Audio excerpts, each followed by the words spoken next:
म्हणजे एक आता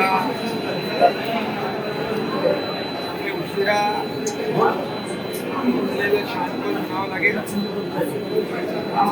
आणि त्यांचा नेहमीच सगळ्यांना बाहेरून पाठिंबा असतो, घरातून पाठिंबा असतो. तुम लढो हम कपडा समजते आणि एक म्हण आहे, उडाला जळतंय आणि डोंगरावरची आग विझवायला पळतंय, अशी उभाटाची आता अवस्था झालेली आहे. खरं म्हणजे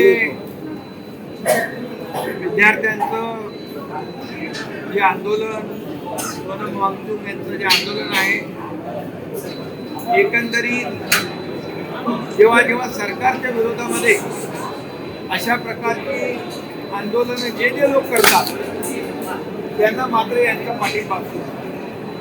वरती होते पडणार खाली आणखी ते नेहमी उभाटाचे लोक आठवण करून देतात. श्रीलंकेमध्ये हे झालं, नेपाळमध्ये हे झालं, लोक रस्त्यावर उतरली, आणखी कुठंतरी श्रीलंका झालं, नेपाळ झालं, बांगलादेश झालं, अशी मुद्दाम आठवण करून देण्याचं काम हे उभाटा करतात. आणि आता त्यांना वाटतंय की हे जे काय आंदोलन जे सुरू आहे देशव्यापी, यामध्ये आपली कोणी कशी बाजून घेता येईल अशा प्रकारचं खालच्या थराचं राजकारण करण्याचा हेतू त्यांचा आहे.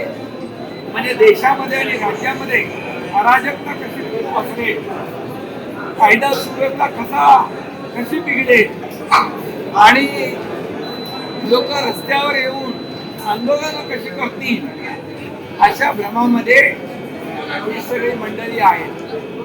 खरं म्हणजे बांगलादेश असेल, श्रीलंका असेल, नेपाळ असेल, तिथली आर्थिक परिस्थिती रसातळाला गेली होती.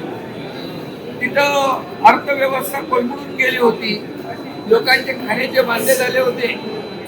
परंतु या देशामध्ये प्रधानमंत्री मोदी साहेबांच्या नेतृत्वाखाली हा देश पुढे जातोय, आर्थिक व्यवस्था वाढती आहे, आर्थिक महासत्तेकडे वाटचाल आपला देश करतोय. जवळपास 80,000 लोकांना मोफत अन्नधान्य देण्याचं काम या ठिकाणी होत आहे. 32 कोटी लोकांना दारिद्र्य रेषेच्या वर आणण्याचं काम देशाने केलंय. त्यामुळे हा फरक आहे. Like, share, and subscribe. Test Tech News. Stay tuned for the latest updates.